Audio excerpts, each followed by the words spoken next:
Okay, so last time I think we talked about scams and the Tito scam. So the good news is that it doesn't appear to have taken off here. It's been a thing that's just been restricted to Victoria. But I think we're going to have to start calling this the heads up segment, because what I can tell you is that there's a number of CBS inspectors that are out and about and around the place at the moment. So they're going through a number of venues across geographical areas. And they're going to almost every venue. So the opportunity of escape is probably limited. So they're focusing on compliance audits. They're particularly looking at places that have got facial recognition and the way that you're reporting any alerts that come up, and the internal reports that are done. So you might want to focus on that, but it's compliance in general. So the other thing that they're focusing on is whether or not a gaming room is staffed.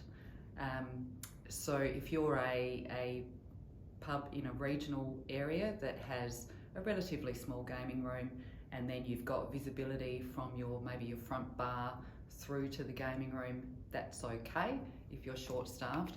But for the bigger venues, you really need to make sure that you have got gaming staff, at least one gaming staff member in the gaming room.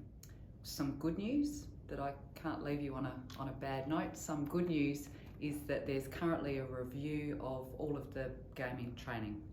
So the basic, the full advanced and the further advanced. As you know, during COVID, one good thing that COVID delivered was that we were able to deliver training virtually for 2 of those training sessions.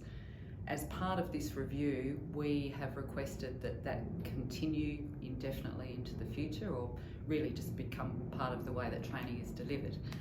We've also asked that basic be included in that, and if it can't be for the entirety of the basic training, it be for at least a day of it, to try and reduce the demand on having your staff out of the workplace, but also for the regional areas, the costs of travel and accommodation.